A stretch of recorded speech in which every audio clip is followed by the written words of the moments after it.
போராட்டங்கள் நீங்கிறதுக்கு ஏதாவது வழி சொல்லுவாங்களான்னு சில பேர் வந்திருக்கலாம்.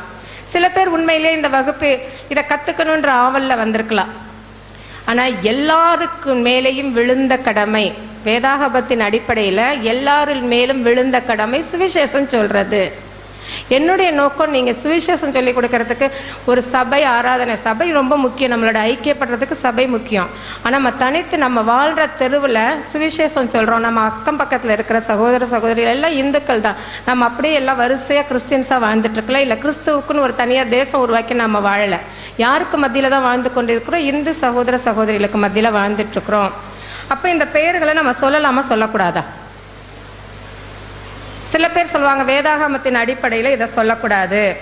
யாத்ராகமம் 3:14 இருக்கிறவராகவே இருக்கிறேன்றார். யார்கிட்ட சொல்கிறாரு? மோசே கேட்குறாரு, நான் உன்னை பார்த்துட்டேன்ப்பா, கடவுள் நீ தான் எனக்கு தெரியுது. என் மக்கள் போய் கேட்பாங்க, நீ யாரை சந்திச்ச, என்ன பண்ணேன்னு சொல்லு. நான் இருக்கிறவராகவே இருக்கிறேன், இப்படி தான் போய் சொல்லுன்னாரு மோசே கிட்ட. மோசேவும் அப்படி தான் வந்து சொல்லியிருப்பார், நான் இருக்கிறவரை கண்டேன்னு சொல்லியிருப்பார். ஆனால் அவங்க ப்ரேயர் பண்ணும்போதோ இல்லை கூப்பிடும்போது நான் இருக்கிறவரை கூப்பிடுறேன், நான் இருக்கிறவரை பார்க்குறேன்னு நான் சொன்னாங்க. என்ன நாங்கள் பேர் வச்சாங்க? அழகாக சமீபத்தில் ஒரு பாடல் வந்திருக்கு, யெகோவா தேவனுக்கு 1000 நாமங்கள் எதை சொல்லி பாடிடுவேன். அதாவது ஒரு நாமம் அவர் சொன்னாரா? நாமம்னு சொன்னால் பேர், நேம். அதாவது ஒரு நாமம் சொன்னாரா? ஆனால் மக்கள் தான் என்ன பண்ணாங்க? அவருக்கு எத்தனை நாமங்கள் வச்சாங்க? 1000 நாமங்கள் வச்சாங்க. என்னென்ன பேர் வச்சாங்க? யெகோவா ஈரே, யெகோவா ரஃபா, யெகோவா ஷாலோம், யெகோவா ரூவா. ஒவ்வொன்றுக்கும் ஒரு மீனிங். என்னை பார்த்து கொள்ளுகிறீர், எனக்கு சுகம் கொடுக்கிறீர், எனக்கு சமாதானம் தருகிறீர். இது யெகோவா ஈரே, யெகோவா ரஃபா, யெகோவா ஷாலோம்னா எபிரேய பதத்தில் வந்திருக்குது, எபிரேய மொழியில் எழுதியிருக்காங்க, சொல்லியிருக்கிறாங்க. இப்படி 1000 நாமங்களை உடைய ஒரே இறைவன் கடவுள் ஒருத்தர் தாங்க. அவங்க அந்த நாட்டினுடைய மொழிக்கும் அவங்களுக்கு கடவுள் செய்த நன்மைக்கும் ஏற்ப எப்படி பெயர் சூட்டினாங்களோ அதுபோல் நம் திருநாட்டில், நம் தமிழ் திருநாட்டில், இந்திய திருநாட்டில் கடவுளுக்கு பேர் வச்சாங்கங்க. தோமா வந்து இங்கே சுவிசேஷம் செஞ்ச போது எதை மெயினாக பார்த்தாருன்னா குடும்ப கலாச்சாரம் இருந்தது நம்மக்கிட்ட. அம்மா அப்பா பிள்ளை என்ற உறவு முறை இருக்கிறதுலையே நல்ல உலக அளவில் மிகவும் சிறப்பு பெற்ற ஒரு நாகரிகம் பெற்றவர்கள் நாம தான். சிந்துவெளி நாகரிகம் நம்மகிட்ட தான் தோன்றியிருக்குன்னு இப்போ ஆராய்ச்சியாளர்கள் சொல்கிறாங்க. குடும்ப கலாச்சார உறவு முறை நம்ம நாட்டில் தான் அதிகம் இருந்தது. இதன் அடிப்படையில் தான் அவர் சுவிசேஷம் சொன்னார். ப்ளஸ் அவர் இயேசு கிறிஸ்துவனுடைய நேரடி சீடர். இயேசு என்ன பண்ணார்? ஓமைகள் ஓமானங்கள் மூலமாகத்தான் கற்றுக் கொடுத்தாரு தன்னுடைய சீடர்களுக்கு. அதுபோல் இவரும் ஒரு கதை மாதிரி தான் இவங்களுக்கு சொல்லி கொடுத்தாரு.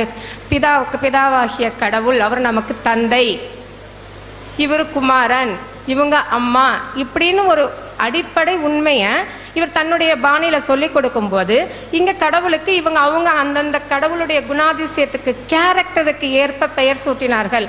எக்ஸாம்பிளுக்கு ஒரு 2 பேர் சொல்கிறாங்க. தியாகராஜன். எத்தனை பேர் இந்த பேர் நம்ம நிறைய நேரம் கேட்டிருக்கோம் தியாகராஜன்ட்டு.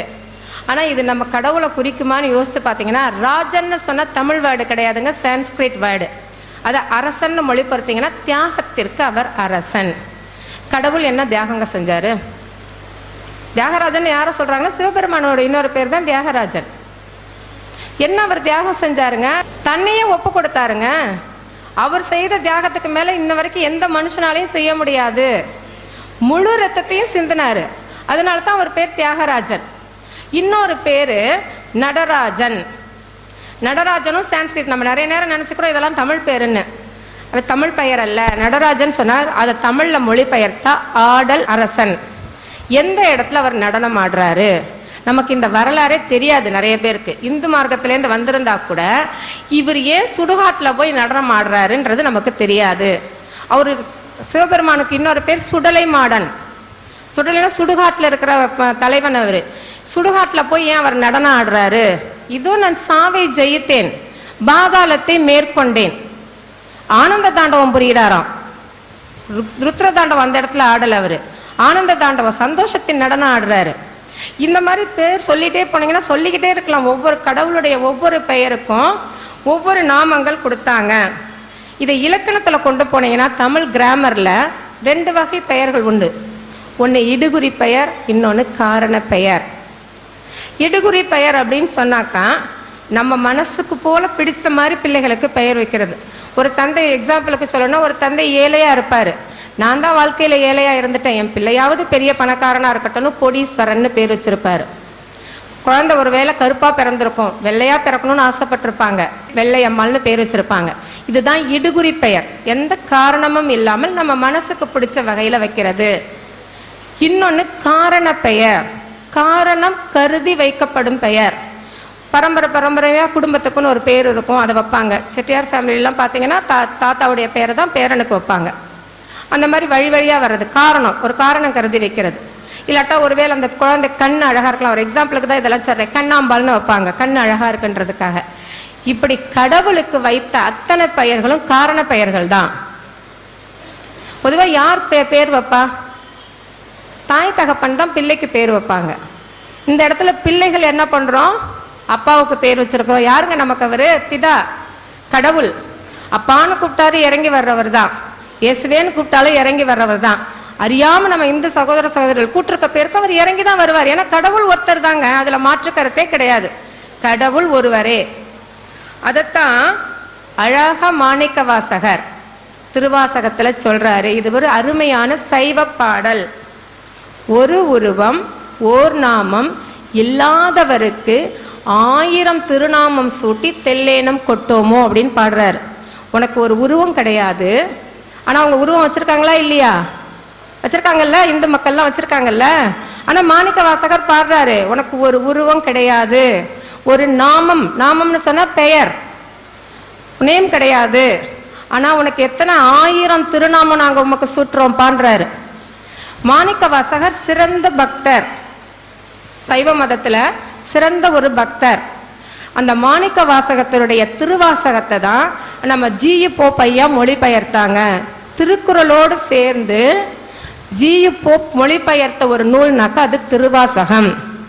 அதை அவர் மொழிபெயர்த்துட்டு அவருக்கு தமிழ் அவரவா தெரியாதுங்கிறதுனால தமிழ் பண்டிட் ஒருத்தர்கிட்ட அனுப்புவாராம். இது சரியா இருக்கா பாருங்க, அச்சுக்கு கொடுக்கறதுக்கு முன்னாடி இது சரியா இருக்கா பாருங்கன்னு சொல்லி அனுப்புவாராம். அதுல நிறைய லெட்டர்ஸ் அழிஞ்சிருக்குமா. அப்போ அந்த தமிழ் பண்டிட் இவர்கிட்ட கேட்டாராம், ஏன்பா நிறைய இடத்துல அழிஞ்சு போயிருக்குன்ட்டு. அப்பா அந்த திருவாசகத்தை படிக்கும்போது என் கண்லேருந்து தண்ணியாக கொட்டுதுப்பா, கடவுளை எவ்வளோ அன்பா அவர் பாடியிருக்கிறாருன்னு நினைக்கும் போது என் கண்லேருந்து தண்ணியாக கொட்டுது, அதனால அழிஞ்சு போச்சுன்னாராம். எங்கள் அப்பா அடிக்கடி ஒரு வாசகம் சொல்லுவாங்க, திருவாசகத்துக்கு உருகாதார் ஒரு வாசகத்துக்கும் உருக மாட்டார்னு. ஏன்னு கேட்டால் மாணிக்க வாசகர் எப்படி சொல்றாருன்னா, நாயினுக்கும் அடியேனாய் கிடந்த என்னை தூக்கி எடுத்த தாயினும் சிறந்த தயாளாங்கிறாரு.